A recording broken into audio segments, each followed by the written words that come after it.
Good evening, America, and good morning, England. I would like to welcome you to the UNX Radio podcast, and I am your host, Brigitte Barclay. I'm very new to this, and this is To the Naked Truth. Tonight, we're going to be talking amongst friends, and it's going to be just a casual chat with a very, very good dear friend of mine and our journey together. I've known a Mr. Nick Pope for 27 years, and Nick, obviously, for all those household names that you know, he's very familiar within the English branch of ufology and obviously the American branch of ufology now, and his work within the government and all the TV shows that he represents, not just the Ancient Aliens. Right, so without further ado, I'm going to introduce Nick. I'll give you a little bit of background, but I know everybody knows everything about Nick. And Nick's background, he was a British government UFO project. He ran it from 1991 to 1994, and he researched, investigated UFOs and lots of paranormal and abduction experiences, and that is why we met. And we will talk about that later. So Nick has worked with various media, film personalities, the TV industry, and he's a great guy to know in ufology. He's always been there for me and many others, just to have that really fantastic question and answer. Right now, currently, he's on tour with Ancient Aliens and his team, and he'll talk about that later as well. So without further ado, as an experiencer, it's our journey, how we met, of where Nick is now, where ufology was in England and where it is now. So without further ado, I'd like to introduce my good friend for 27 years, Mr. Nick Pope. Hi there, B. Great to see you. Good to be on the show. Oh, wowza. Hello, you. I know, right? This is surreal. 27 years later, we didn't realize this, did we? But now the tables turn. So now I'm going to ask you those questions. But anyway, greetings from here in not so sunny England and you in New York. And I'm sure that we'll hear all the taxi cabs, the ambulances, and all of the fire things all going off. Good old New York. So are you enjoying New York? Absolutely loving it. And I think a lot of people, when I say we've moved to New York, they're like, oh, you mean upstate New York? And I'm like, no, we mean New York City. When I say New York, I mean New York. We are on 7th Avenue, about 5 minutes walk from Times Square, right in the heart of it. Oh, I know. I hope you sleep at night. Yes, and we have a view of the Empire State Building from our apartment window. I mean, it's just fabulous being here. It's amazing. And also because you've got a really good past with New York, with Bud Hopkins, Peter Robbins, Linda Cortilli. So it must be really lovely to be back on sort of like an old stomping ground for you. Yes, a lot of history here for us. And I'm sure we can get into that. Yeah. So, right, without further ado, obviously, I am an experiencer. And back in 1996, I came to a conference in Bristol, and that is where I met you. And that's how we started our journey together. I wanted somebody to talk to about my experiences out in Los Angeles in Brentwood, 1993, February 93. And you took the time to listen to me because you work with you were working with media at the time, and you were working within abduction scenarios, not so much abduction scenarios, but abduction scenarios. I spoke with you, and I had started up a witness support group, and like any media back then, it was poo-pooed. We all saw green men, and they all I wore a tinfoil hat, right?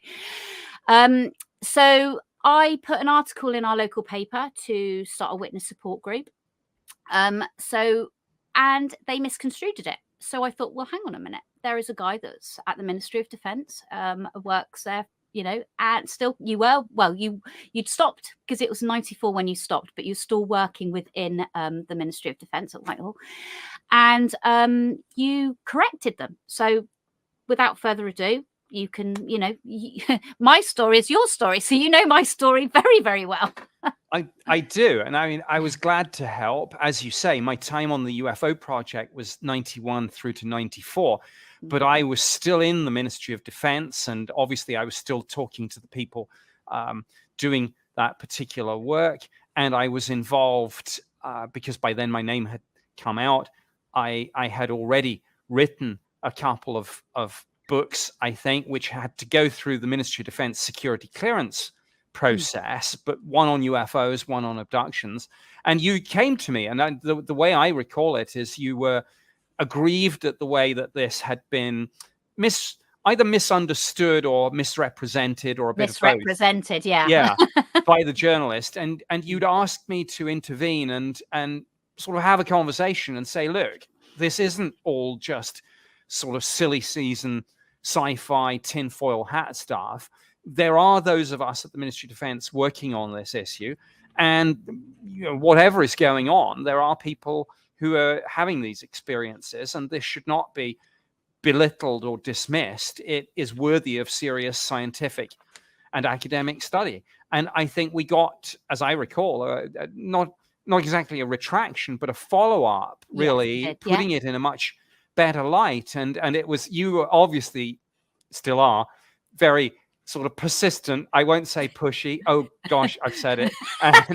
And obviously you wanted to leverage, and rightly, understandably, my insider knowledge and experience of this with the journalist to basically correct them. And it was one of those cases where the journalist was honest enough to say, okay, mea culpa, I got it wrong. I had no idea that the Ministry of Defense was doing this. Yes. And now we know differently, of course, and this whole subject is transitioning from fringe to mainstream. But that's as it were the start of our journey on this. Yeah, because I think you said feisty and tenacious. But actually it wasn't back then. But I still am feisty and tenacious, you know that. And obviously someone having an experience, it's never going to erase out of your mind. So you will fight to, like people are still now talking about their experiences till, even if they've had one-off encounters. Oh, there's me and you at Graham Birdsall's conference in 2001. Little young sparrows were we. Right. 2001. Yeah, that's when we first spoken. John Mack was there as well. Who else was there? John Mack. I remember John Mack. Was Stephen Greer there? I think Stephen Greer was at that one as well. Sometimes these events all blur into one, but I know it was a big, important conference. And of course, the conference that the Birdsalls put on was the biggest conference of its kind in the UK. Certainly, there was nothing else quite like it in the UK. You'd have to go to the US to find something on the same scale.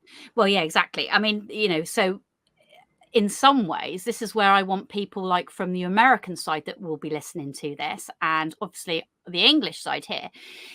Ufology in England back then was really, really difficult. We didn't have the internet like we had. So you'd be handwriting letters, you'd be waiting for replies back.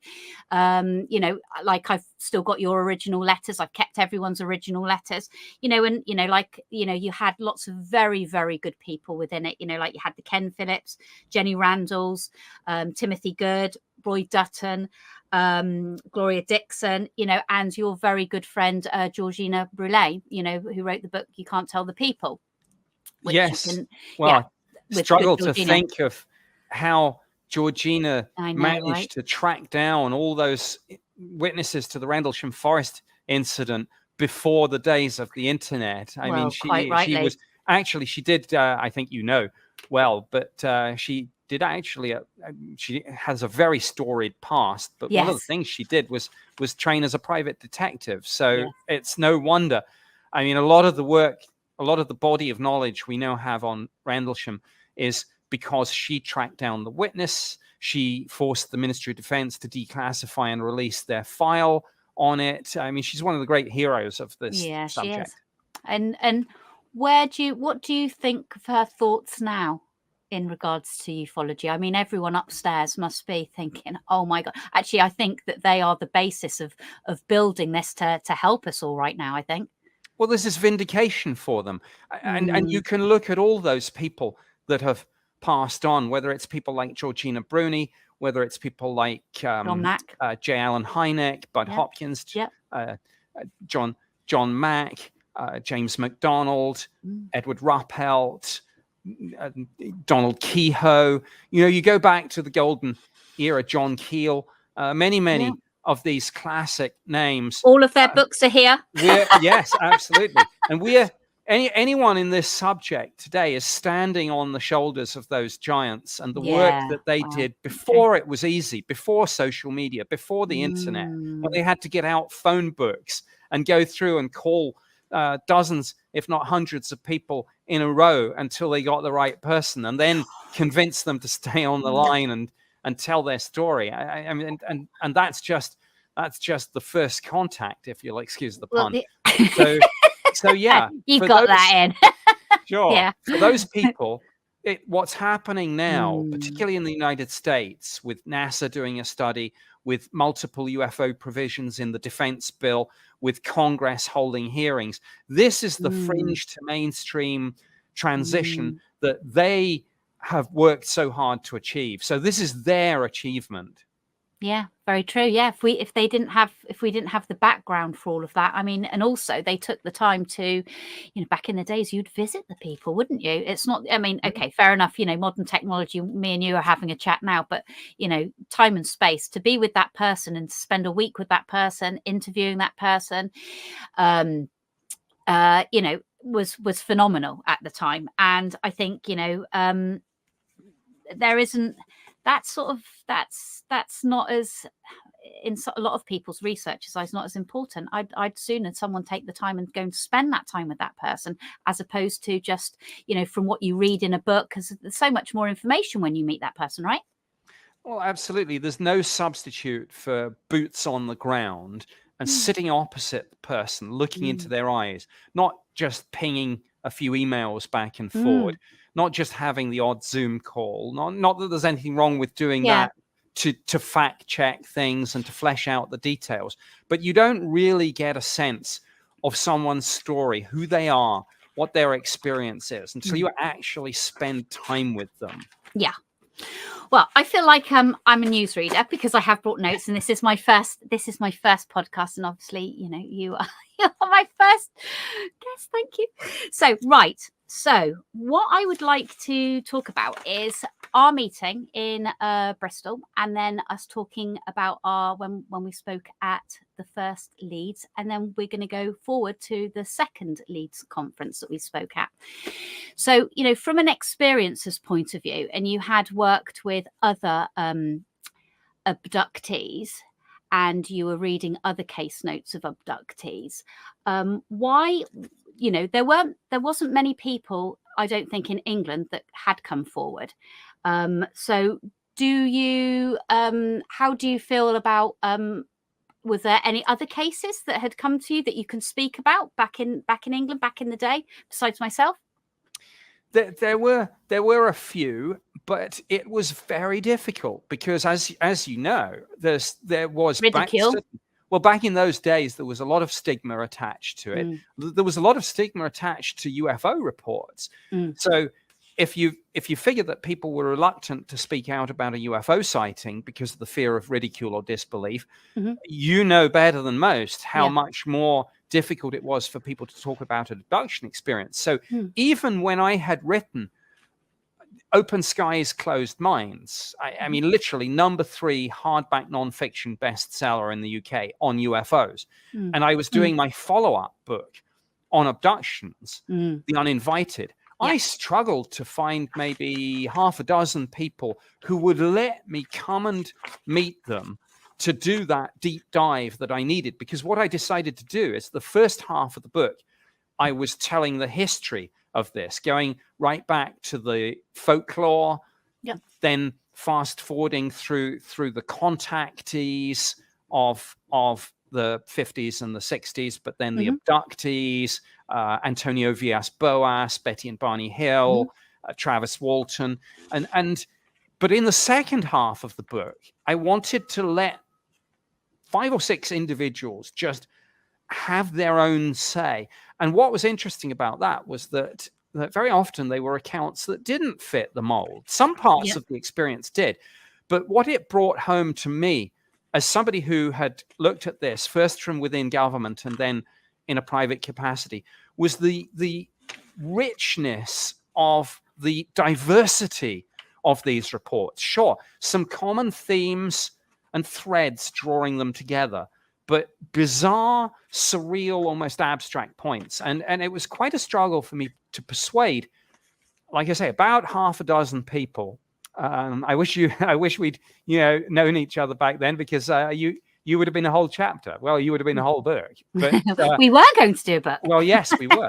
But so I don't want to talk in great detail about those cases. Yeah, not of least course. because it's been a while since I was in touch with any of those people. But they were very courageous people for doing what they did and speaking out. I know I had Maria Ward in there, for example, and I know it was difficult to get them, because with all of these people, I made a decision, going back to what we were talking about, that I wouldn't just interview them over the telephone. I would go and spend time with them, and then go and follow up if needs be. If I felt there was a gap in the narrative, if I didn't understand something, if I felt that there was an inconsistency or something, I wasn't afraid to ask some hard questions.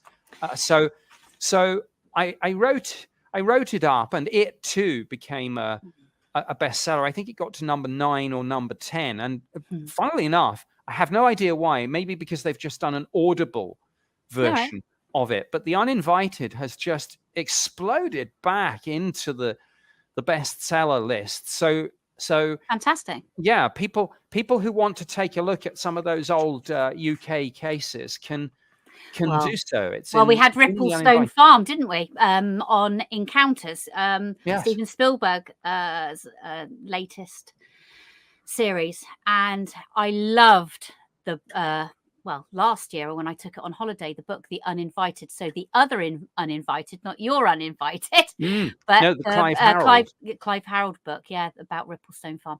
So that was phenomenal. So that was I mean, I think I have to say, I absolutely love all of the older cases, because the high strangeness in all of them. And I know, being an experiencer, and many other experiencers will know, it just isn't UFOs. It is the high strangeness that goes with it. And that's just, I mean, I got, as I said that, the whole of my legs, my hairs on my legs just go. Well, we can, we can get into, if you like. Yeah, we are going to. About some of your own experiences, and what is it about your own case that intrigued me so much? Intrigued, yes. Nice, very well. That interested me, not intrigued me. But thank you. But yes, both. Right. Bit of both. Bit of both. Right. Well, okay. So first of all, we will talk about that in a minute. But obviously, you went to MIT. So you went to the conference there, the proceedings, and you got me the really lovely book, The Proceedings of the Abduction Story Conference. So tell me, back then, how important it was. And it was probably very, very far-fetched. But actually, those conferences really need to be taking place now, because it's time to wake up really now for lots of people, not just experiences, but for people within the government to listen to experiences. Oh my God, I got goosebumps all over my body as I said that. Well, I think there are 2 points. Firstly, 100%, it's impossible to overstate the contribution that John Mack made to this subject by being a professor of psychiatry at Harvard Medical School, who, instead of dismissing all this as hysteria and psychological delusion, said, we as scientists and academics ought to be having a proper look at this, and then we see what we think, because that's the way science works. I mean, the size of this book is absolutely immense. It's so bloody heavy. Look at that. Yes. The size of that. It's absolutely amazing.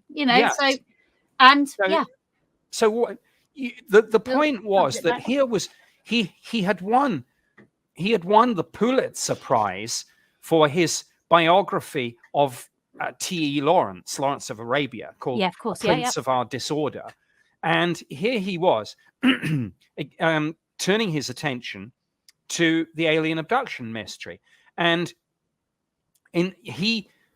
to cut a long story very, very short, he concluded that instead of being psychological delusions or repressed memories of childhood sexual abuse. He said, I believe these encounters are taking place as these people are reporting them. And that although he was always very wary of using this word because he said it was quite fluid, he said these encounters are real. And, Ralph Blumenthal, the New York Times reporter who, along with Leslie Kean and Helene Cooper, broke the story of ATIP and the US Navy videos in the New York Times, Ralph Blumenthal recently wrote an excellent biography of John Mack called The Believer. Ooh. And it's fascinating. And history is repeating itself, as it often does, because now you've got Avi Loeb, professor of astrophysics at Harvard, who is perhaps leading the charge, along with Michio Kaku, in academia and in the scientific community, saying we should look at UFOs seriously. But back in the day, John Mack was doing this at Harvard, and of course there were those who attacked him for it. Yeah, of course. And again, another fascinating connection is that when some people at Harvard tried to censor him over this, he fought back. Who was one of his legal representatives? Danny Sheehan, famous not just for the Pentagon Papers, but for also representing Luis Elizondo in his struggles. So what is amazing about this subject is how everything connects with everything else. Well, it's connecting the dots, isn't it, again, and so do you foresee, another conference like that? Because it was remarkable of its day, and it should be happening again, just solely on abduction, but within the science community and within the academic community. It will come. I think at the moment there is so much focus on the nuts and bolts of UAP. Yeah. That... I'm sorry, I'm going to call it UFO still. I don't like it. Don't like it. I'm old school. UFOs. Okay. Well, but there's still so much focus on that it is difficult, I think, for people to shift the narrative and bring in the abduction phenomenon. That there is a difficulty. Look, I've used this phrase before, and I'll use it again. We've finally got Congress genuinely interested in UFOs, holding hearings, issuing reports, doing studies, doing investigations. If you suddenly say to them, and now let's talk about the alien abductions, you're going to, at the moment, I think you will lose some of that congressional audience, because some of them, now, I know. I get what you're saying. Yeah. I don't say that it's right, and I understand that a lot of abductees and experiencers are probably upset about it, but it's a tactical move. They can legitimately associate themselves with UFOs and frame it as a freedom of information issue, a defense issue, a national security issue, and a flight safety issue. But they had said in the hearings, congressional hearings, the suggestion that people have been harmed or threatened. Yeah. So, that was a big statement, wasn't it? They're sneaking it in through the back door, though that statement may also apply to intimidation and maybe worse of UFO witnesses. Yeah. They're sneaking it in. They occasionally, one of the ATIP papers talks about human effects. Yeah, and I was going to say the radiation, physical effects. The radiation. So that's why they're not probably bringing in the sort of like the breeding program and various things. There, but they've got to be careful. It's a classic case of small moves. That's what we need. Softy, catchy monkey. Okay. Dear me. Right. Okay. So what about here in England then? Who's, it's been talked about, and we've spoke about this at Manchester a couple of month and a half ago. we are a little bit more behind here in England, and big which time. is and yet I think we were more prominent years ago.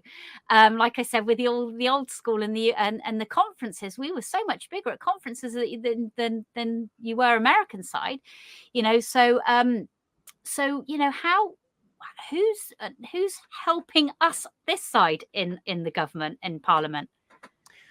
Well, there are certainly, I think there are a number of lobby groups and individual researchers coming together to try and do this. Like who? The what do they call it? Is it UAP Studies Network? But also, of course, although they go back years and years, presumably the British UFO Research Association are still in there.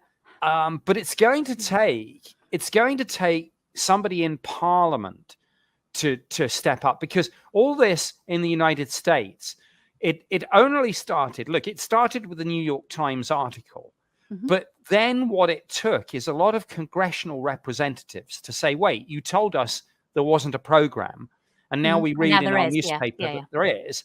Well, it's going to need someone in Parliament, probably both in the Lords and the Commons, to step up and ask questions and get the Defense Committee to hold a hearing on this and hold the Ministry of Defense to account on this. Because until members of Parliament do that, they're just going to fob everyone off with the standard replies that I was writing to people myself back in the 90s. Will they bring you in? Will they bring you back in? They might, because you used to talk publicly, obviously not just when you were at the UFO desk, but you used to openly go and speak with people within the government, and you used to do lots of talks. You did loads of talks with lots of different companies, I've talked obviously within various government bodies. I've talked at the Science Museum. I've talked at the Royal Aeronautical Society. So we need that to happen here again. We do. Now, I'm not saying it's all about me, but well, I want it to be. I want you to be back over this side of the pond, because I feel that we just haven't got the representation over here at all. Put it this way: when I did live in the UK, and when I was particularly when I was still working at the Ministry of Defense, even no longer on the UFO project, I could continue to have those conversations in government. But then I took early retirement from the MOD in 2006. I moved to the United States in 2012. Now, I had already been involved with the declassification and release of almost 60,000 pages of declassified Ministry of Defense files and documents on UFOs, many of which I'm going to hold you there, right? Okay. Because we're going to have to go into a commercial break, and we will be back shortly with myself, Brigitte Barclay, and Mr. Nick Pope. Are you thinking about purchasing a wood-fired heating or cooking appliance but don't know where to start? The new book, Wood-Fired Heating and Cooking, will guide you through the process and make the decision much easier. Find out about wood stoves, wood-burning fireplace inserts, masonry heaters, cook stoves, brick ovens, and more. Learn about operation and maintenance, buying and storing wood, even how to make your own charcoal. A bonus section includes delicious recipes for cooking in a wood-burning oven, grill, tandoori oven, or smoker. The wise homeowner, prepper, or homesteader will have the ability to heat their home with wood when the power goes out, or to save money on increasing gas bills. Wood-fired heating and cooking is available at Amazon. Visit www.woodfiredpub.com for more information. That's woodfiredpub.com. It's almost here, ladies and gentlemen. The UNX Network Year 2 anniversary at XCon 2023. XCon is being held this year from October the 30th to November 1st at the beautiful Oasis Hotel and Conference Center in Springfield, Missouri. Top speakers include host of America Unearthed, Scott Walter, plus Haley Ramsey, Sev Tok, UNX's very own Maureen Richmond and Dan Terry, Mindy Toutfest, Harriet McFeely, Forrest Crawford, and many more. and they're all coming to deliver new information on topics like UFOs, alien encounters, cryptids and ancient secrets, and real hauntings from the afterlife. Join us for the film premiere of A Haunting in Blue Hill. And don't miss the Mad Hatter Paranormal Halloween Bash, Banquet, and Costume Contest on All Hallows Eve, October 31st. So join us as we close out the 2023 conference season. Info and tickets are available now at unxnetwork.com. That's unxnetwork.com, and we'll see you there.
Hi there, welcome back to the my new show, which is called The Naked Truth, and it is on UnX Radio, and it is a new podcast. And I am currently talking with Mr. Nick Pope, an old friend of mine for 27 years.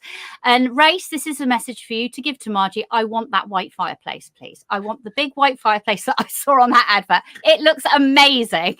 Actually, I want pretty much all of them. So I will happily advertise them.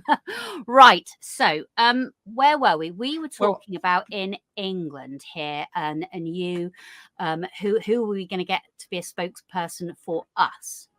Yeah, it's difficult because, as I say, I was involved in this when I was in government, and I was able to have those conversations. Then I was involved in the program to declassify and release the UFO files. But then once, and that was a big story, but then I left the UK, and I wasn't, I mean, of course I could still come back from time to time and do some media, but really you hop all everywhere. You're everywhere. So yeah. Well, there needs to be a new spokesperson, and I don't see why it can't be you. So I'll throw that into the conversation. I am so sorry. I'm not that academic, I'm afraid. I am just the girl next door. So no chance. Well, you've got a deep specialist knowledge of the subject that few have. So yes, but it doesn't store like it does with you. That's for sure. And also, arguably, this subject needs more female voices. Oh yeah, definitely. So, I couldn't agree more. I could not agree more. Yeah, definitely. But it's that whether it's one person or whether it's a coalition of people, I think that's we need somehow, or you need somehow, to kickstart this in the UK. And as I was saying before the break, to get British parliamentarians involved, because it was only pressure from within Congress that forced the Pentagon and the intelligence community to take action on this. And it may start with just a single member of parliament, and then somebody else will come in, and then another, and then another. But it's got to start somewhere. Well, of course, as Bud Hopkins said, that you've got to start somewhere. There's a beginning, there's a middle, and there's an end. Well, there isn't really an end right now because we don't see what's going to be happening in the future.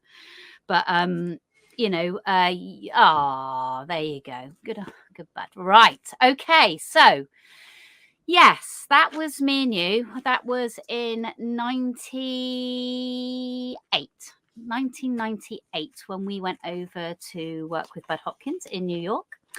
That was in what was that? No, that was in 2014. That was at the Exopolitics conference with Richard Dolan, Steve Bassett, Kim Carlsberg. All the players were there. There we are. When cameras on phones weren't that great. Anyway, yeah, right. So So I will say to people, because if people don't know me, because we're talking to an American audience, and I find that quite fascinating, that obviously I've had lots of encounters growing up, but my encounter and why I came to you to speak with you and to work with you was because my encounter happened on a busy freeway in Los Angeles when I lived out in Los Angeles as a makeup artist. You can go to my website, which is www.brigittebarclay.com, and it's all going to be at the bottom. And or I'm sure Race will put all of the links up, but it will tell you about my journey with my encounter in Los Angeles. So my encounter happened in broad daylight. Yes, hard to believe, I know, in a place called Brentwood, Los Angeles, on a freeway. Yes, Ray said there's a cornfield there. Yes, I know. So there's a cornfield there, but that was the craft that I saw that was above me with another witness. Long story, not going to go into it now because I want Nick to talk, but that's how I came about getting in contact with Nick, because my encounter happened that involved, after seeing that craft, some while after, a period of probably 5, 10, 15 minutes, it involved a black, like Men in Black car. And it also involved then military helicopters going towards UCLA College, hence why I'm wearing my UCLA. I love my UCLA College. I only wear it because it's to do with my UFO encounter. Had military helicopters going to intercept it. So our first meeting back in Bristol at the time in 96 was, hey, this is my encounter. Oh my God, I got goosebumps saying it. This is my encounter. It happened in broad daylight, Men in Black car, military helicopters. And that's how we got involved. Now,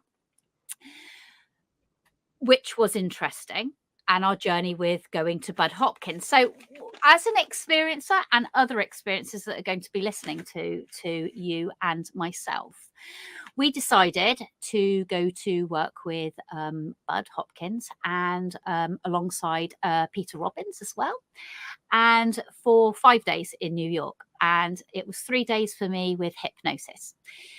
I will make it clear that you sat in under the hypnosis. You didn't take any hypnosis whatsoever, but you sat in the my hypnosis sessions alongside Bud Hopkins, and it was audio taped. Yes, I was there really as an observer and somebody outside the bubble, so to speak, a sort of extra set of eyes on this. And of course, I knew your backstory, and I don't know how much you want to get into this or how much time we've got to get into this. But of course, as you said earlier, and it's a point that I've seen again and again in my own research and investigation, these are never one-off experiences. There's always a backstory, and your backstory involved childhood encounters. For example, the figure who glided strangely at the end of the back. I listened to that a bit today, and Hush, you found the clip for it, didn't you? For Buffy the Gentleman. I found the clip. Yeah, because you'd told me about this strange figure moving in an unnatural way as if it was gliding on rails. And I said, well, look, you couldn't have known about this because it wasn't out at the time. But there's an episode of Buffy where there's something that... Well, I wasn't into Buffy. No. And so I sent you the clip and I said, look, you need to sit down before you watch this. And because it... Have a cigarette. It will freak you out. And you were quite chilled by it because so there was that. There was the story of the little Chinese girl in the gazebo where there shouldn't have been and wasn't a gazebo or a Chinese girl. So these are all possibly screen memories, which is one reason why, of course, you wanted to work with Bud Hopkins to say, look, if those are screen memories, what actually happened? What was this? If it wasn't a gazebo in the middle of the village where there was no gazebo, could it have been something else? If there wasn't a little Chinese girl in the village, which there wasn't, who or what could she have been? And who was this mysterious figure? So yeah, we spent a lot of time with Bud Hopkins, and I must say, I mean, of course, as everyone knows, there are disagreements about the true nature of the hypnotic state and the memories that are resurface as a result of this. But be that as it may, this session was extremely, or these sessions were extremely interesting in putting flesh on the bones and maybe helping you. And this is, I think, central to Bud's, as much as Bud wanted to solve the mystery. Because he had the Intruders Foundation at the time. Yeah. Alongside Peter Robbins. Well, like Bud and like John Mack, his primary aim was actually not so much solving the mystery, though that would be a nice bonus, but helping the individuals come to terms with their experiences and contextualize them in relation to their own lives. Yeah, that's a nice word. Contextualize them. Oh gosh, wow, yeah. Well, I mean, you know, we go back to the Chinese girl. You know, for me, the memories is when I had the hypnosis, it just put everything back in its place, because there were little things.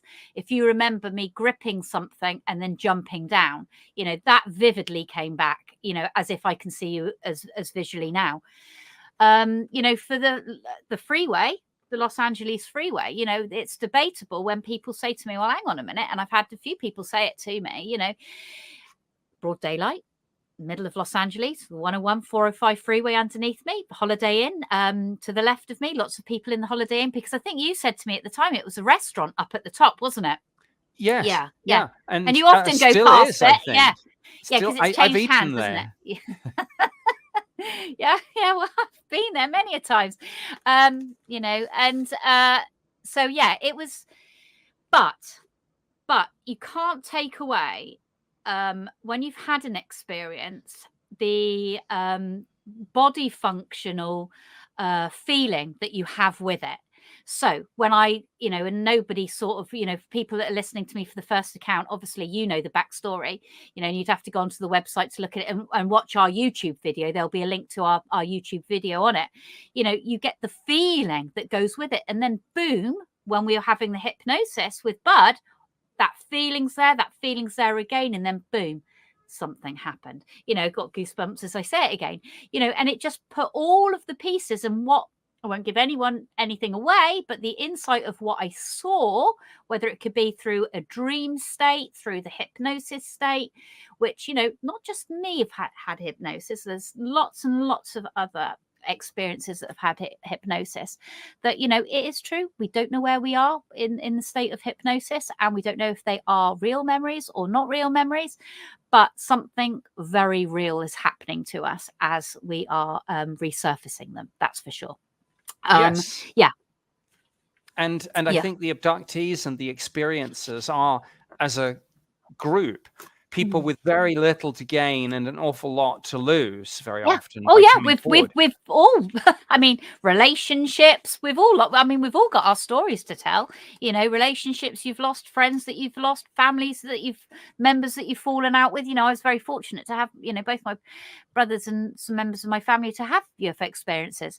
So, but, you know, there are people that have just had the one-off encounters and, you know, and ridiculed.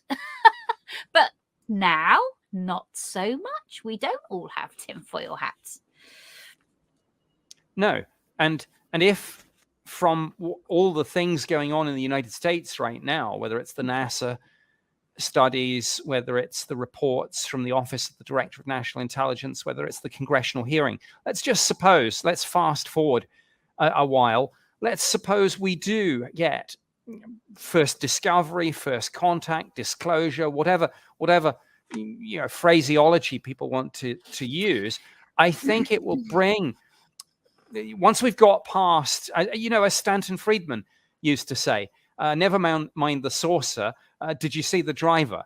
And it's like the focus will shift. If we get this revelation that we are not alone and that we are being visited, say, then we get to the next order questions. Okay, who are these people? Who or what are they? Are they biological? Are they AI? What's their agenda? What are they doing? And did anyone within government know anything about this? And once we get into those questions, I think there may well be a massive vindication for people who've had these experiences. And I talked earlier, we mentioned Danny Sheehan. I did a TV show called After Contact about the societal implications of all this. We did an episode on legal implications. And Danny Oh, and I yeah, were right. discussing, well, we talked about, for example, maybe a class action with all the abductees, or some sort of truth and reconciliation commission for all the people who were ridiculed over the years. Well, gosh, well, that'd be something. But the thing is, there's sort of like two different worlds, isn't there? You've got congressional hearings, and then you've got TV shows, you know, that are out now. Let's say Steven Spielberg's New Encounters. You know, that's it was in Zimbabwe as well, wasn't it? The second episode, and it had John Mack on it, actually. You know, you've got that out in the media, and then you've got Congress. But hang on a minute, the two aren't going together yet.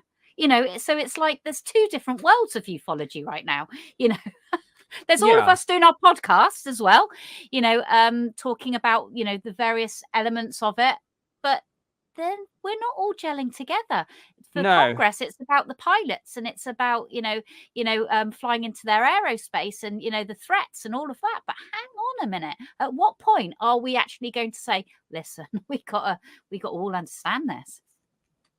That's the next conversation, but I don't think it's the current conversation. I mentioned earlier this idea that Congress are easing their way into this in a way that they can do without getting any political fallout in terms of ridicule.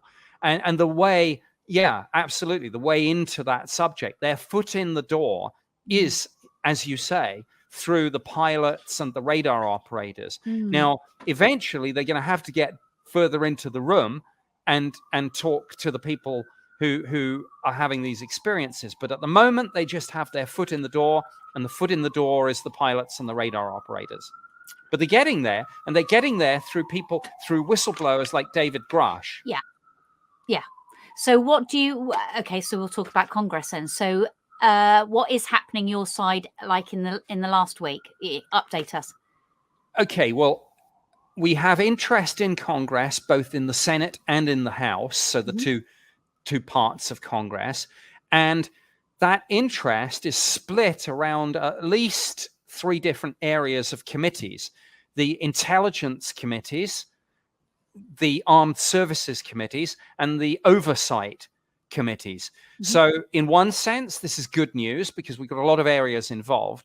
But in one sense, it's a problem because there's no single point of contact here. And there's a bit of a danger that things are going to fall between the cracks.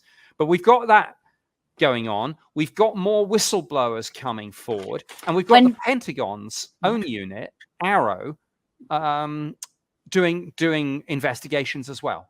So when do you foresee some more whistleblowers going forward? Well, they're coming forward now. There was a report the other day from a very well-connected journalist called Michael Schallenberger, suggesting that there are between 30 and 50 individuals waiting in the wings. Some of them have come forward and told their stories. Some have yet to tell their stories. But obviously, and that's just 50. That's just 50. No, I'm just saying that's just 50. That's a lot to hear. But my God, look at all of the others that are behind them, just waiting. Yeah. Wow. Now, they've all got to be vetted. And the problem with a lot of this is that if these people genuinely have, as some of them claim, worked on these highly classified, deeply compartmentalized legacy programs pertaining to crash retrievals and reverse engineering, there may only be 8 people in government that they can actually tell, the so-called Gang of 8, the people with the highest security clearances, because these are special access programs, and it may go further than that. Some of the allegations are that these are completely off the books programs, illegal programs. We'll see. But there's a lot going on now. So when you're talking illegal programs, are you talking about sort of like the military abductions? Let's just talk about you've got Carla Turner, you've got Leah Haley, that was a wife to a member of a military personnel that was having military abductions. Is that what you're sort of saying, or? I'm talking more about the idea that maybe some of this was passed into the private sector. So it's what you're talking about is part of it. But one of the big rumors, of course, that's been around for years is that the government made it much more difficult for people to do the congressional oversight and use the Freedom of Information Act by passing this into the private sector via defense corporations, big aerospace companies.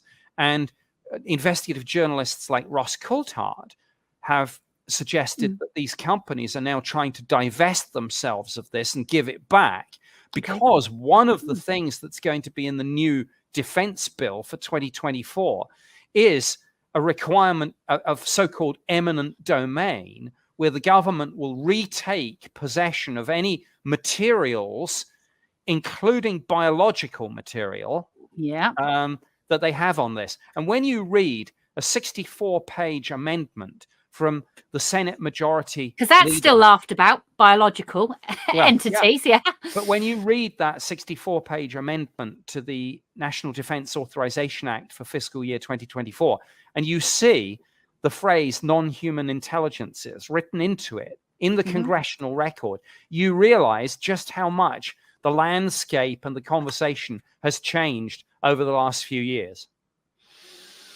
So for yourself, obviously now you're doing your Ancient Alien tour, very, very super busy, running back to LA, going to all the different states out in America with your Ancient Alien tour. Yay! Look at you guys. You look like cowboys. Let me tell you, I hope you tell Travis that I'm his #1 fan. I am his #1 fan, because what I like about that is the fact is he had no clue what he was walking into. No clue whatsoever. Well, he's a great guy. Yeah, he's super smart. And of course, what a lot of people didn't know, and maybe outside of the US still don't know, is that when Jay Stratton was director of the UAP task force, so the body that came before the Pentagon's Arrow unit, which has the lead now, he brought Travis Taylor on to be the chief scientist. So he's done this from inside the government as well. So, but we're having great fun with Ancient Aliens Live. It's a 90-minute stage show based on the hit TV series. We've done about 25, 30 shows so far. We've got another 20, 25 in the calendar. You love it. You love it. Well, the first director of the BBC, Director General, John Reith, said good content must both educate, inform, and entertain. Yes. And that's what we try and do with Ancient Aliens Live and with Ancient Aliens. Yeah, actually, and that's what I would say. You've got people that are not as interested, like myself, for personal reasons. And you've got the people that are at home just flicking through the TV. And they may see something, there's a bit of Graham Hancock on the TV, or a bit of Eric von Daniken. And then, oh, hang on a minute, I used to read that book. And that will draw them in. So hence why a lot of people put down the Skinwalker's Ranch new series. I think it's not so much now, but I think it's absolutely amazing, because we'll go back to Travis, that, he was a non-believer. And then as soon as he get there, he's having these experiences and of the high strangeness that all go hand in hand.